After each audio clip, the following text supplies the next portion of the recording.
Bom dia, meus irmãos, queridos amigos que estão conosco nessa manhã. Para nós é uma alegria, um prazer, uma felicidade enorme poder estar aqui com vocês em torno da palavra de Deus para a gente refletir, pensar, conjecturar, para a gente, na verdade, assim estarmos atentos àquilo que o Evangelho de Jesus Cristo nos diz. E eu estava ali sentadinho enquanto o culto se desenrolava e assim feliz por ver que quando Deus ele está na direção do processo, ele harmoniza tudo de uma maneira extraordinária. Então, desde a leitura devocional que a irmã Fátima fez até a leitura agora do dízimos e ofertas feita pelo irmão Moisés, tudo tem a ver com aquilo que nós vamos pregar hoje pela manhã. Não sei se eu já posso passar ou se está congelado aí. Está congelado não? Tá, maravilha. Então vamos ver se vai. Gerson vai colocar os slides aí. Muito bem. Hoje nós vamos dar continuidade àquela série de reflexões que nós estamos fazendo sobre genealogias. Genealogias são textos bíblicos que o pessoal corre delas, né? Normalmente, se você tem alguma familiaridade com o termo genealogia na Bíblia, você sabe que os pregadores dão uma carreira imensa para longe de genealogia, porque não vê sentido em você pregar aquela série de nomes que a gente tem ali, nomes. Nós estamos tentando fazer aqui desmistificar isso, mostrando que, na verdade, entre aqueles nomes, nós vamos encontrar uma série de lições bíblicas maravilhosas, fantásticas, que eu digo que são como que pepitas de ouro, na verdade, para o Evangelho, para a gente entender o Evangelho do nosso Senhor Jesus Cristo, o nosso querido Salvador. E hoje nós vamos falar sobre a genealogia de Caim. Aí piorou mais ainda, né? Porque Caim não é um sujeito bem afamado na história bíblica, né? Ele entra para a história bíblica como sendo o primeiro assassino da história da humanidade. E mata nada mais, nada menos do que o seu próprio irmão, que foi Abel. Então, esse é um sujeito muito complicado, muito difícil de a gente imaginar, de a gente pregar sobre a genealogia dele, né? A primeira pergunta que se faz é assim: pode vir alguma coisa boa de uma genealogia que começa com Caim? Sim ou não? O que é que vocês acham? Pode vir alguma coisa boa de uma genealogia que começa com Caim? Sim ou não? Vocês agora ficaram assim meio, né? Será que o pastor está com alguma pegadinha aí, né? Nessa circunstância? Não, não é não. Mas vamos começar falando o seguinte aqui para os irmãos. Vejam bem. Entre 2024 e 2025, a humanidade ela atingiu praticamente, eu diria, realizações extraordinárias, inimagináveis, fantásticas, situações que quem viveu no século passado certamente não conseguiria imaginar, nem prever que nós estaremos vivendo isso agora, nesse presente momento. Nós avançamos de uma maneira extraordinária, que eu diria que quase que chegamos ao ápice da engenhosidade humana. No entanto, esse progresso ele trouxe consigo um paradoxo evidente, claro. Trata-se do seguinte: de um lado nós desfrutamos dos maiores feitos já alcançados pelo homem, mas por outro lado, nós testemunhamos as maiores barbaridades perpetradas por esse mesmo homem a outro homem também na história da humanidade nesse presente momento. De um lado, nós estamos entrando num mundo fantástico. Por exemplo, onde nós vamos ter daqui a pouquinho uma cura chamada de cura genética. O que é a cura genética? É você ser curado de uma doença que você ainda não tem. Sacou? Se ligou? Nós estamos chegando no nível de detecção das doenças que, mesmo antes da doença se manifestar em você, você já vai saber que ela existe em você e que você já pode ser curado dela antecipadamente. Nós estamos vivendo uma era da criação dos foguetes que são reutilizáveis. Ou seja, Quem viu aquela história, eu acho que foi o ano passado, né? Do foguete do Elon Musk, né? Que ele retornou para a Terra, né? E acoplou novamente do mesmo lugar onde ele saiu de ré. Você já imaginou um foguete fazer isso? São os foguetes reutilizáveis.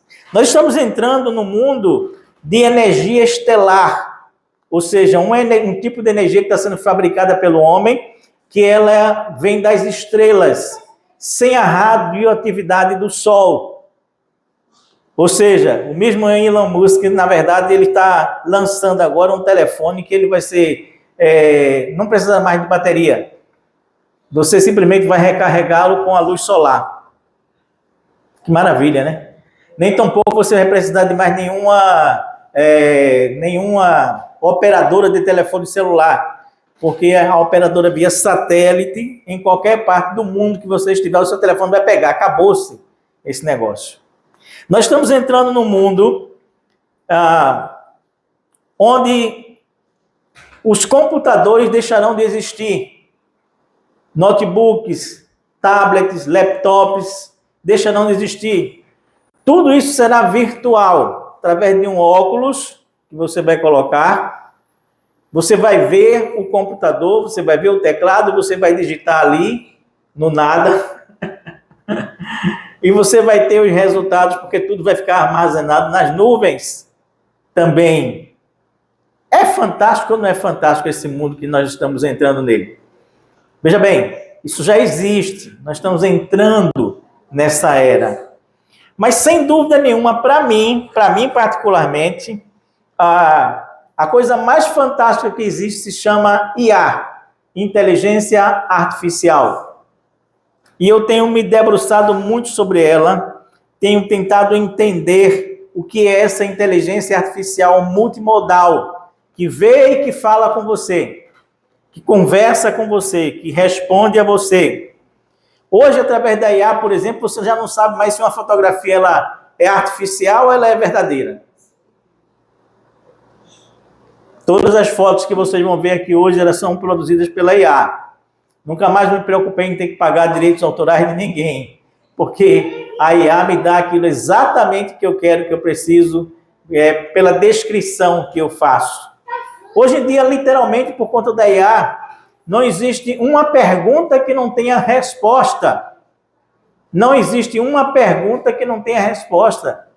O que você perguntar, ela vai lhe responder, e vai lhe responder numa velocidade de segundos. Quer que eu dê um exemplo aqui interessantíssimo, porque a IA tanto me impressiona? Essa semana eu resolvi brincar com a IA e trazer um exemplo aos irmãos. Eu perguntei a IA o seguinte: IA, me diga o seguinte, quais são as velocidades do pensamento, de uma bala e da IA? O que é que você acha que é mais veloz? É um pensamento? É uma bala? Ou é a inteligência artificial? E a resposta que ela me deu foi a seguinte: o pensamento, vamos dizer aqui, como se fosse assim, voa, né? Para ter um parâmetro, né? Ele voa a 400 km por hora. Nosso pensamento, ele voa a 400 km por hora. Isso é a velocidade de um carro de Fórmula 1. 400 km por hora. Uma bala de um fuzil, que é a mais rápida que existe, ela voa a 3.500 km por hora. Já deixou a gente lá para trás. Só a bala já é mais veloz do que o nosso pensamento, cerca de 3 a 8 vezes. 3 a 8 vezes. Isso é uma bala. 3.500 quilômetros por hora, a velocidade de um jato, desses jatos militares. E a IA? A IA, ela voa a 1 bilhão de quilômetros por hora. Isso significa que a IA, ela dá, enquanto esses outros têm a velocidade de um carro de Fórmula 1 e de um jato, caça, a IA, ela dá 7,5 voltas na Terra por segundo.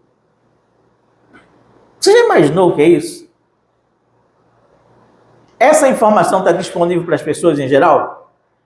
Você acredita que todo mundo que está no meio da rua aí, andando com você, tem conhecimento dessas informações que eu acabei de dar para você? Você já imaginou, na verdade, qual é a diferença que um instrumento, que uma tecnologia como essa vai fazer na história da humanidade de agora em diante? É a mesma coisa que o computador foi há anos e anos e anos atrás. Será a IA de agora em diante. Eu estava brincando comigo mesmo, dizendo assim, eu só espero que alguém invente o botão de desligar tudo isso de uma vez só, porque eu acho que ele vai passar a gente muito rapidamente. Muito, mas muito mais rapidamente do que a gente imagina, do que a gente pensa. As minhas pesquisas para os meus sermões, elas começaram a ter uma duração muito menor depois que a IA apareceu.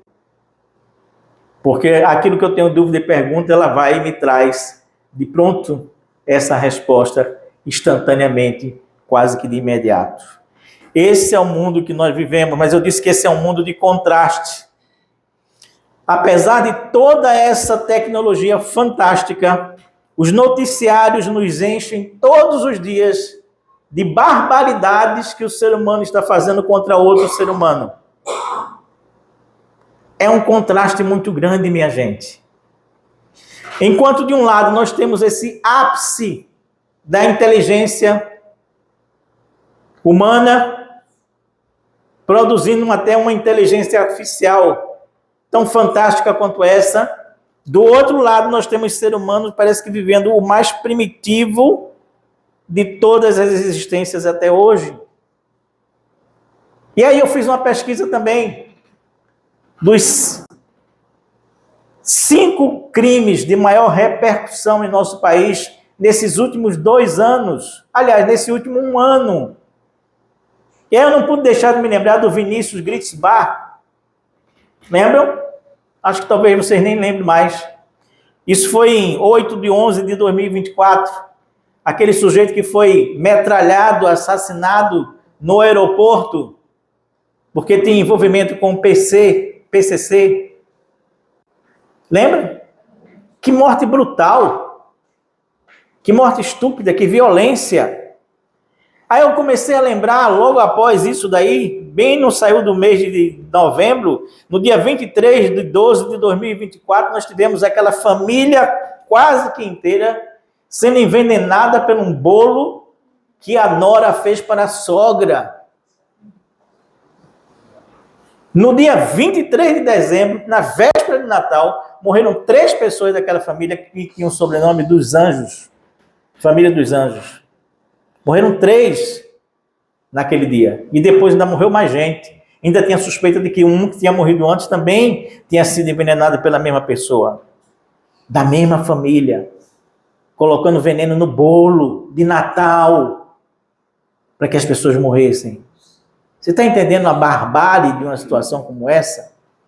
Mas depois, pouco tempo depois, no dia 13/2, e aí eu não posso deixar de lembrar disso de jeito nenhum, nós tivemos uma outra vítima de uma violência estúpida chamada Vitor Medrado, irmão da nossa querida irmã Josi daqui, dessa igreja, o ciclista que foi assassinado em São Paulo, estupidamente, barbaramente, perseguido por 2 camaradas de moto que de repente desce da moto e não dá nem chance dele se virar, ele atira na cabeça do Vitor.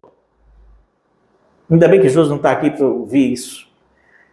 Atira na cabeça do Vitor de uma maneira cruel, sem chance de defesa, para roubar um celular. Mas aí, pouco tempo depois, no dia 27/2, estamos ainda no mês 2 desse ano de 2025, a gente tem a outra história estúpida da menina chamada Vitória, lá de Cajamar, na Grande São Paulo. Ela, trabalhando no shopping, como ela trabalhava, trabalhadora, sai de casa, sai do trabalho às 10 horas da noite, porque quantos milhares de jovens não trabalham em shopping, saem às 10 horas da noite, tem que pegar ônibus. Ela sai, pega um ônibus, percebe que está sendo perseguida, tenta avisar a amiga, depois ela relaxa um pouco porque o carro vai embora, depois desaparece a menina e aparece 5 dias depois morta, com o corpo numa situação que eu não quero nem descrever aqui. 30/6, Adalberto Amarílio, O camarada que foi encontrado morto num autódromo, dentro de um buraco, jogado ali dentro, como se fosse pego assim, pelos dois braços e solto ali dentro daquele buraco lá. E ninguém sabe quem foi que matou até hoje, porque ele morreu de asfixia. Como é que pode, minha gente? Você entende o que eu estou dizendo, na verdade? Eu estou dizendo que nos últimos anos, a humanidade alcançou feitos impressionantes, desde a inteligência artificial, por exemplo, compor música, cidades flutuantes projetadas, colônias em Marte sendo projetadas, e uma barbaridade dessa aqui no nosso quintal. Perto da minha casa, nesses últimos um mês, nós tivemos um assassinato e uma tentativa de assassinato lá perto de casa. E eu pude ver os vídeos. O camarada desce da moto, o outro está deitado no chão, ele vai em cima para dar 2 tiros na cabeça. Não sei se acerta ou se erra. Mas terrível! Isso numa rua paralela à minha. Vivemos coisas extraordinárias. Projetamos coisas extraordinárias. Mas, ao mesmo tempo, nunca se matou tanto por aborto quanto se mata hoje. Nunca se matou tanto por aborto quanto se mata hoje. Jovens cometeram tanto suicídio como cometem hoje, atualmente, também nesse instante. E hoje também, apesar dos bilhões de amigos, o ser humano nunca se sentiu tão só quanto ele se sente hoje. Você chega em qualquer rede social, você vai ver lá quantos contatos você tem. E eu fico imaginando com quantos contatos você conta. É bem diferente uma coisa da outra. O texto bíblico que vai nos falar desta realidade paradoxal é Gênesis capítulo 4, versículo de 17 a 24, que eu quero convidar você a ler comigo nesse instante. A genealogia de Caim. Porque tem muita coisa que a gente não sabe a respeito dessa genealogia de Caim. Gênesis capítulo 4, versículo de 17 a 24. Será o texto curtinho que a gente vai fazer a leitura nesse instante, que eu peço que você preste bem atenção. Gênesis capítulo 4, versículo 17 diz assim: Caim teve relações com a sua mulher, sua esposa, e ela ficou grávida e deu à luz a Enoque. E Caim edificou uma cidade e a chamou de Enoque, o nome de seu filho. A Enoque nasceu Irade.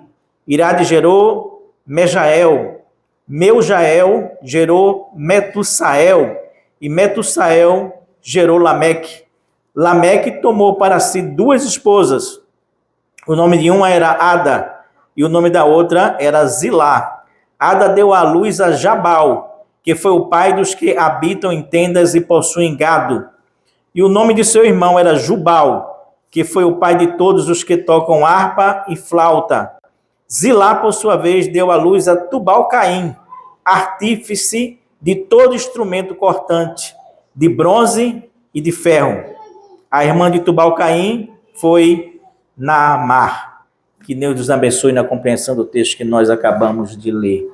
Pai amado, Deus bendito, muito obrigado pela tua graça, muito obrigado pelo teu amor, muito obrigado pelo teu carinho.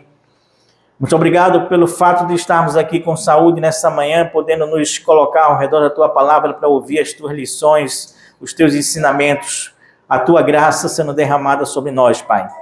Nos faz sentir a presença do teu divino Espírito Santo entre nós, que ele seja o verdadeiro ministrador, que eu possa ser usado como instrumento em tuas mãos. E muitíssimo obrigado por essa honra, mais uma vez, no nome de Jesus. Amém e amém. Esta é a genealogia do nosso querido Caim. Quais são as lições que nós vamos aprender a partir dessa genealogia? Primeira coisa é esta aqui. Aliás, o tema dessa reflexão é genealogia de Caim, por trás do muro, dos muros da segurança e da prosperidade. E a primeira lição que nós vamos aprender nessa manhã aqui, com base nesse texto, é essa daqui. É que Caim, ele buscava a sua segurança atrás dos muros. Para entender um pouco isso aqui, é preciso que a gente volte um pouquinho um pouquinho nesse capítulo 4 e a gente entenda que no momento em que Caim mata Abel e ele é penalizado por Deus com o afastamento dele de Deus de Deus, nesse instante, nesse momento, Deus diz duas coisas para Caim. Primeiro ele diz assim, olha, Caim, você será, aliás, quando você cultivar o solo, ele não lhe dará a sua força. Ou em outras palavras, o castigo para Caim pelo pecado de ter matado Abel era que o solo, a terra, não daria mais os resultados necessários que ele precisaria para o cultivo da terra. A terra não corresponderia a ele do jeito que tinha correspondido até aquele presente momento. E a segunda coisa que Deus diz como castigo para Caim é que você será fugitivo, errante na terra de Nod. Você não terá lugar aonde morar. Você viverá de tenda em tenda pelo meio do deserto. É isso que Deus diz, é isso que Deus coloca para ele. Você será fugitivo, você viverá uma vida instável. Ou seja, sem ter o fruto da terra a produzir para que ele se colocasse no local. E sem ter, na verdade, tendo como destino ser errante, ele estaria vivendo uma vida instável. Totalmente instável. Espera aí. É isso que Deus coloca? Está aí no capítulo 4. Mas é isso que Caim faz? Nós lemos aqui? Foi isso que Caim fez? Não. Preste bem atenção que a gente não pode ler a Bíblia de carreirinha, né? Como eu sempre digo, a gente tem que ler a Bíblia prestando atenção. A Bíblia diz o seguinte, que ele realmente saiu da sua terra, foi para a terra de Nod. Chegando na terra de Nod, a sua mulher engravidou, teve um filho, que ele chamou de Enoque, e ele fez o quê? Ele continuou errante? Não.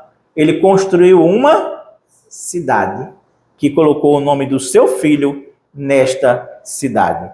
Ou seja, o que Caim estava dizendo era abertamente para Deus assim, eu estou em confronto com você, eu não lhe obedeço, eu não faço a sua vontade. Para aí de novo. A preocupação de Caim antes era que qualquer pessoa que o encontrasse poderia matá-lo. Poderia se vingar porque ele matou Abel. Então diz Deus para ele, não, isso não vai acontecer. Sabe por quê? Porque eu vou colocar um sinal em você, ninguém sabe que sinal era esse, eu vou colocar um sinal em você e ninguém vai lhe tocar, porque se alguém lhe tocar, no sentido de tirar a sua vida, ele será vingado 7 vezes mais do que você fez. Está entendendo o que eu estou dizendo? Deus estava dizendo para Caim assim, ó, o solo não vai corresponder mais aos resultados que você tinha, você vai ser fugitivo, você vai ser errante, mas a minha proteção vai estar com você. Creia em mim. E Caim faz isso? Nananina, não. Caim diz, eu vou me estabelecer nessa terra, eu vou construir uma cidade e os muros serão minha. A minha segurança está em mim e não em você, Deus. Está sacando o que eu estou dizendo? É isso mesmo que eu estou dizendo. Caim, ele resolve construir o seu próprio paraíso, a sua própria fortaleza, os seus próprios muros que o protegeriam de quem quer que fosse. Ele se recusa a viver na insegurança da fé, da confiança em Deus. Ele passa a viver, na verdade, na confiança dos muros físicos que o protegeriam a partir dali, daquele instante. É assim que Caim decide viver. E por acaso, não é assim que nós vivemos hoje? Pergunta para nós quais são os muros que nós estamos construindo? Quais são as cidades que nós estamos construindo para nos meter dentro delas? Em vez de viver pela fé em Deus e errante pelo mundo? Vou citar alguns. Primeiro deles, muitos de nós estão construindo o muro das finanças. Porque a gente acredita que as nossas finanças, quanto maiorem forem, mais proteção nos darão. É ou não é? É assim ou não? Quanto mais eu tiver uma poupança gorda, investimentos, dinheiro, eu vou me sentir mais seguro. Tem gente que está construindo o muro da proteção acadêmica. É ou não é? Tem gente que não para de estudar nunca na vida. Teve a sua formatura, aí fez um pós, aí fez um mestrado, aí fez um doutorado, aí fez um pós-doutorado, aí daqui a pouco tem que fazer o pós-doutorado, porque ele acha que quanto mais academicamente ele for reconhecido, mais protegido ele está. A bagagem acadêmica se torna um muro de proteção para essas pessoas. Mas tem gente que gosta de se esconder atrás do muro da fama e acredita que quanto mais famoso for, mais protegido estará da vida. Mais dificuldades se afastarão deles, porque eles são famosos. Mas tem gente que gosta de se esconder atrás do muro da conquista. E quanto mais conquista, mais quer conquistar. Quanto mais conquista, mais quer conquistar. Quanto mais conquista, mais quer conquistar. E isso não acaba nunca. Porque a ambição do homem e o inferno não se fartam jamais. Jamais. Jamais, jamais. Tem gente que gosta de se esconder por trás do muro da força física. São os marombados da academia, né? Os marombados das academias da vida. E quanto mais músculo, melhor. Quanto mais músculo, melhor. Quanto mais músculo, melhor, porque eles acham que esses músculos darão proteção a ele. Tem gente que gosta de se esconder atrás dos muros dos cargos profissionais. Entra numa empresa hoje como trainee, daqui a pouco ele já quer ser gerente, daqui a pouco ele quer ser superintendente, daqui a pouco ele quer ser o vice-diretor, daqui a pouco ele quer ser diretor, daqui a pouco ele quer ser o dono. Porque é o muro que ele está construindo para se sentir seguro, seguro, seguro, seguro. Nos cercamos com estes muros, buscando a segurança que desaparece quando Deus não está conosco. Vou dizer de novo para você gravar. Nos cercamos desses muros para nos sentir seguros da ausência de Deus em nossas vidas, porque quem tem Deus do seu lado não precisa de muro nenhum ao seu redor. Não precisa construir cidade nenhuma ao seu redor. A grande pergunta é, nesse instante, exatamente essa: quais são os muros que você, que eu estamos construindo? Qual é o muro que você está construindo hoje? Qual é a grande preocupação da sua vida hoje? Pelo que você tem acordado de manhã e ido dormir à noite, exausto? Qual é o muro que você está dedicando o seu tempo em construir verdadeiramente? O primeiro muro de Caim é exatamente esse. O muro da segurança. Que tem suas diversas formas, mas que no final é o mesmo resultado. Segunda lição que a gente aprende com essa genealogia de Caim é que o mundo da prosperidade, ele não substitui a necessidade de Deus. Mas esse muro da prosperidade, ele é intensamente buscado hoje em dia, é ou não é? Mas só que ele não substitui a necessidade da presença de Deus. Nesse mesmo capítulo, versículos 20 e 22, nós lemos assim: Ada deu à luz a Jabal, que foi o pai dos que habitam em tendas e possuem gado, e o nome do seu irmão era Jubal, que foi pai de todos os que tocavam harpa e flauta. Zilá, por sua vez, deu à luz a Tubal-Caim, artífice de todo instrumento cortante de bronze e de ferro. Meu irmão, pois é. Quem pensava que aquela cidade erguida por Caim ia dar errado, não deu não. Deu certo. E deu muito certo, porque a gente podia pensar assim, bom, o cara matou o irmão, Deus foi condescendente e deixou que ele vivesse, protegeu ele com um sinal e disse que ele deveria ser errante. O cara vai e faz o contrário. Em vez de ser errante, ele se estabelece e se cerca de muros, ao contrário da vontade de Deus. Então Deus agora vai castigar. Então Deus agora vai dizer assim, essa cidade vai dar errado, vai vir uma tempestade, vai vir um tsunami, vai vir um terremoto, vai vir um ciclone, e vai derrubar a cidade. Nada disso aconteceu, a continuidade da genealogia prosseguiu e se deram muito bem. Em 3 áreas da vida, da sociedade, se deram extremamente bem. E cada nome de filho que nascia, eles diziam isso, ou isso representava e simbolizava o sucesso da cidade. O primeiro dos meninos que nasceu colocou o nome de Jabal. Aliás, tem uns nomes bons aqui para vocês colocarem nos filhos, tá? Jabal, Jubal, Tubal, Caim. Então fica aí à disposição dos irmãos estes nomes para os próximos filhos que vocês tiverem. O nome Jabal, ele representa o domínio econômico. O domínio econômico, a origem daqueles que habitavam em tendas e criavam gado. Aqui nasceu o agronegócio do Brasil, na cidade de Caim. Aqui nasceu o agronegócio. Porque entenda, naquela época, para você, na verdade, criar gado, isso não era normal na época de Caim. Não existia isso até então. Por isso que ele disse que quando Jabal nasceu, esse indivíduo ele deu origem àqueles que habitam em tendas, ou seja, fixam suas residências e criam gado. Ou seja, começou a se criar uma coisa chamada de economia, onde você passa agora a ter objeto de troca. Você passa a ter agora objeto de valor.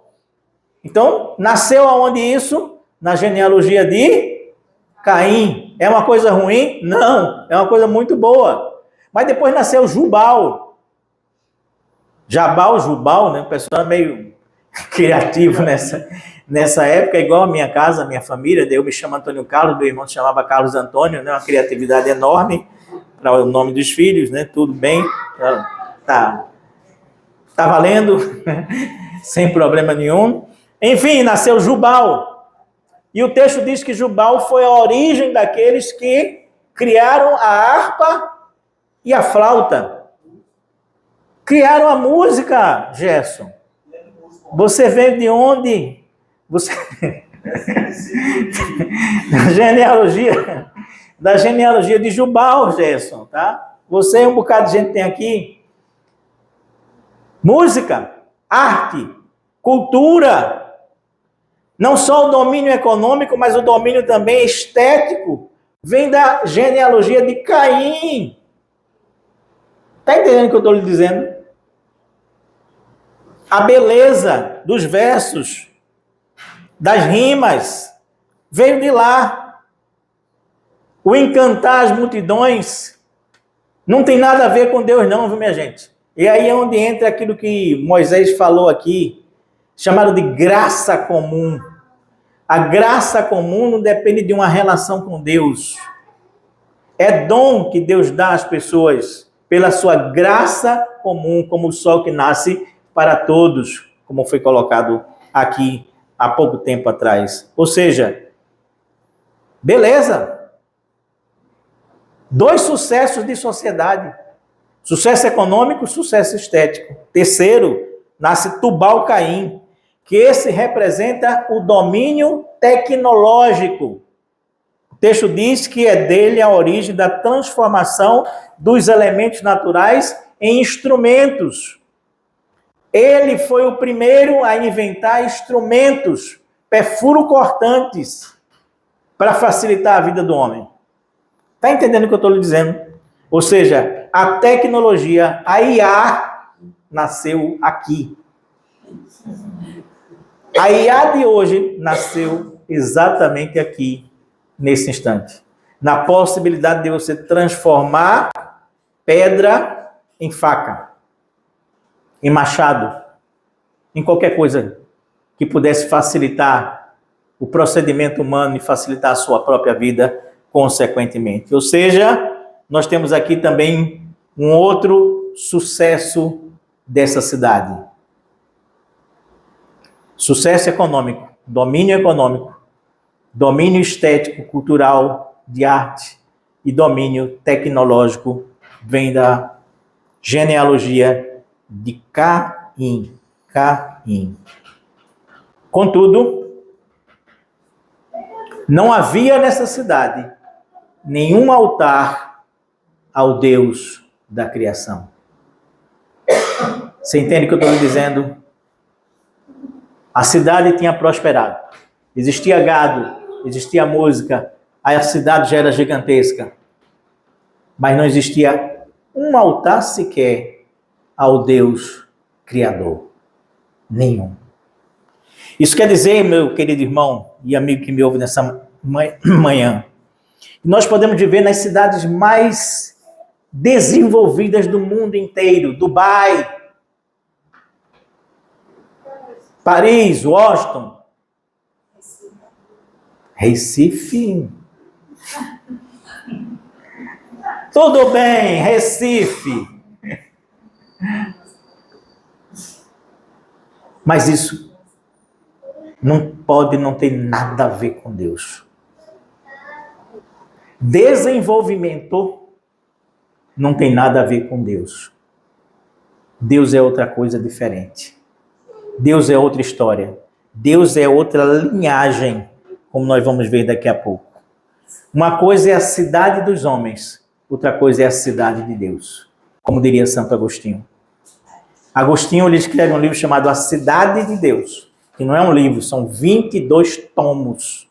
Se você tem disposição para ler, leia Santo Agostinho. Ele escreve a cidade de Deus em contraste com a cidade dos homens. E uma das frases dele diz assim: 2 amores fundaram, pois, 2 cidades. 2 amores fundaram 2 cidades. A saber, o amor próprio, levado ao desprezo de Deus, criou a cidade terrena. O amor próprio, que leva ao desprezo de Deus, criou a cidade terrena. E o amor de Deus, levado ao desprezo de si próprio, criou a cidade celestial. Criou a cidade celestial. Pergunto eu, respondemos nós aqui. Qual é a cidade que nós estamos construindo dentro de nós? Qual é a cidade que nós estamos construindo dentro de nós? Todos nós estamos construindo uma cidade dentro de nós. Todos nós estamos construindo uma cidade dentro de nós. Seja ela a cidade dos homens, baseada no domínio econômico, baseada no domínio cultural, baseado no domínio tecnológico, ou nós podemos estar construindo a cidade de Deus. Diante do altar de quem nós nos ajoelhamos humildemente. O que é que você está construindo na sua vida, meu irmão? O que é que você está fazendo da sua vida, meu irmão? O que é que você está fazendo da sua vida, minha irmã? O que é que você está fazendo da sua vida, meu caro amigo que me ouve via internet? O que é que você está construindo dentro de você? Terceira e última lição que a gente aprende com a genealogia de Caim é esta daqui. Quando nós começamos a erigir muros, nós começamos a derrubar algumas paredes. E Lameque, que é o último descendente de Caim citado aí nesse texto, diz assim a respeito dele, versículos 23 e 24. E Lameque disse às suas 2 esposas, Ada e Zilá: ouçam o que eu digo, vocês mulheres de Lameque, escutem o que passo a dizer. Matei um homem, porque me feriu, e um jovem, porque me machucou. Se Caim é vingado 7 vezes, Lameque será vingado 70 vezes 7. Quando a gente lê isso aqui, em princípio, se a gente não presta atenção, a gente faz uma interpretação totalmente errada da Bíblia. que ele está dizendo assim? Olha, se Caim matou um homem, e Deus disse que quem tocasse em Caim seria castigado 7 vezes, eu matei 2. Logo, eu serei protegido por Deus 70 vezes 7. Você está percebendo aqui que, aliás, diga-se de passagem, esse texto aqui na sua Bíblia deve estar não como o texto parágrafo, mas como uma melodia, como frases, uma debaixo da outra, porque isso aqui se chama um poema, isso aqui é um poema, isso aqui é uma música que Lameque fez. Está entendendo o que eu estou lhe dizendo? O caba safado, ele está dizendo assim, olha, se o que matou um merece a proteção 7 vezes, eu que matei 2 vou ter proteção de Deus 70 vezes 7. É muita arrogância, não é não? É muita arrogância, quanta prepotência, quanta altivez, quanta interpretação errada do que Deus disse dentro de um canto, dentro de uma obra de arte. Alguns dizem maldosamente que esse foi o primeiro rap da história da humanidade, tá? Tem uma estrutura de rap aqui por trás dessa situação. Não interessa qual o tipo de música que foi, interessa que esse sujeito ele se achava o cara dos caras. Ele começa a derrubar paredes para construir os muros dele. Primeira parede que ele derruba, ele é o primeiro homem na Bíblia a ser bígamo, a ter 2 mulheres. Até ele ninguém tinha tido 2 mulheres, era monogamia. Mas ele derruba a parede da moralidade para erguer o muro da prepotência.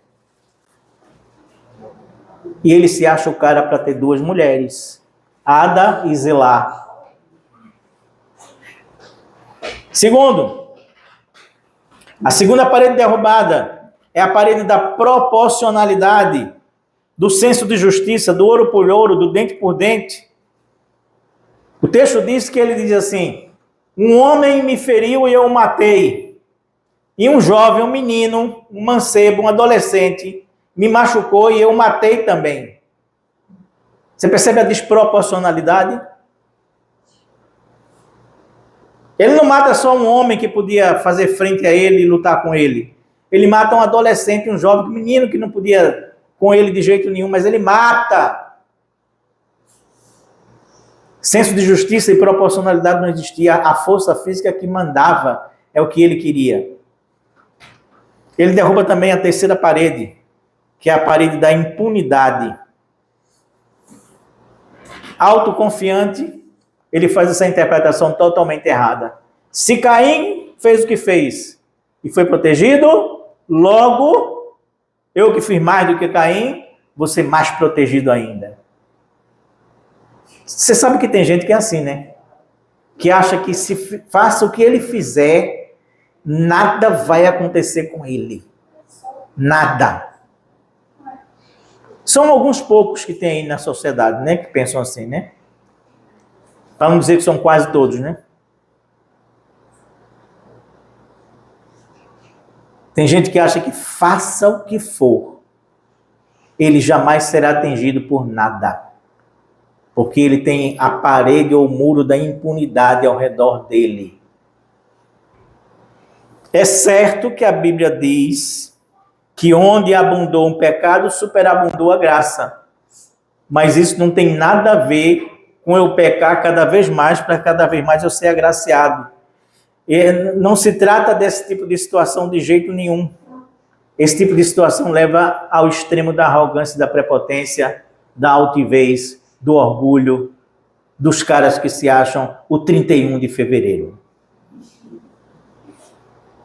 Porque tem gente que se acha o 31 de fevereiro. A descendência de Caim nos mostra que é possível nós sermos extremamente desenvolvidos e completamente perdidos. Entendeu? A descendência de Caim nos mostra que nós podemos ser extremamente desenvolvidos, como a nossa sociedade hoje é. Mas, por outro lado, somos completamente perdidos diante de Deus. Por quê? Porque resolvemos viver uma vida sem limites, sem limite de moralidade, sem limite de justiça, sem limite de punição, cheia de impunidade no dia a dia. Mas existe uma lei na Bíblia chamada lei do retorno.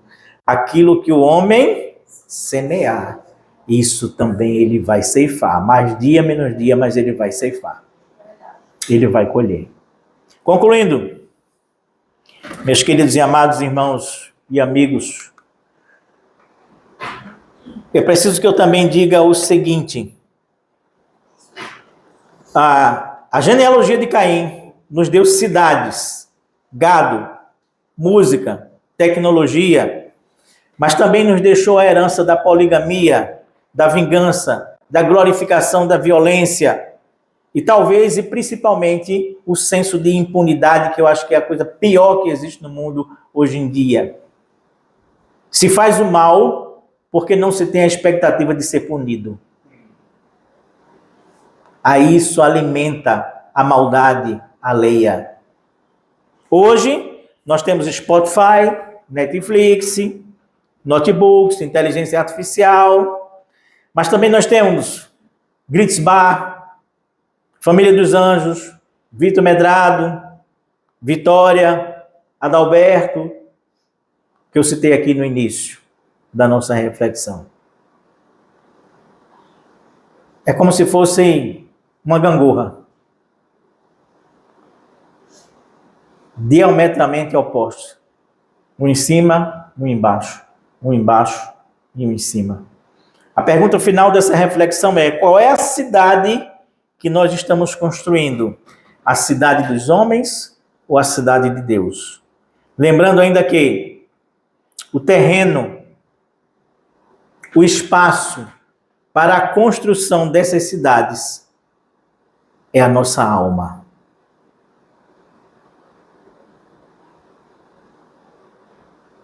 O terreno aonde nós construímos esta cidade, seja a cidade de Deus, seja a cidade do homem extremamente desenvolvida e cheia de barbárie, é a nossa própria alma.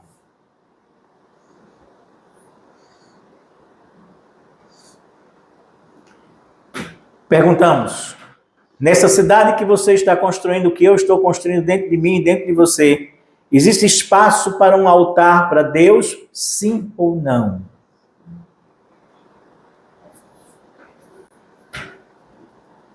Abrimos espaço, reservamos um lugar para o sagrado? Ou estamos apenas construindo cidades desenvolvidas, tecnológicas, e não estamos construindo um relacionamento com Deus? Há uma necessidade premente da gente construir relacionamento com Deus. Desde a hora que a gente acorda, senta na cama, pega uma Bíblia, vai ler, faz uma devocional, ou na hora de dormir, ou do meio-dia, ou de 3 horas da tarde, seja lá que hora for. Mas a gente está construindo um relacionamento com Deus junto, no meio das cidades onde nós vivemos. Finalmente, nós precisamos também terminar dizendo que, paralelo a isso, existem 2 homens que têm nomes bem parecidos. Um é Enoque, filho de Caim, e o outro é o filho de Sete. Depois que Abel morre e Caim é afastado de Adão e de Eva e de Deus, Deus permite que Adão e Eva tenham outro filho chamado de Sete. E esse filho chamado de Sete tem um filho chamado Enos. Enos é um nome bem parecido com Enoque. Enoque, Enos. Enos e Enoque. O nome Enoque significa dedicado. E a dedicação é o que nos permite construir a cidade dos homens. Tá certo. O quanto aquele Enoque foi dedicado, permitiu que ele se tornasse ali o pai da economia, o pai da cultura, o pai da tecnologia. Isso é fruto de dedicação, gente.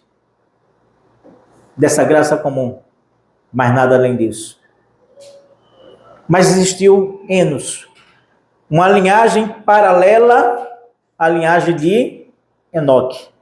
E o nome Enos significa mortal, frágil. Enos significa homem, mas não é homem no sentido de Adão, nem no sentido de Ish, que é outra palavra hebraica que significa homem. É homem na sua fragilidade, no reconhecimento da sua fraqueza. E o texto bíblico de capítulo 4, versículo 26 diz assim: a Sete nasceu também um filho, ao qual pôs o nome de Enos. E aí vem uma observação. E foi neste tempo que começou a se invocar o nome do Senhor.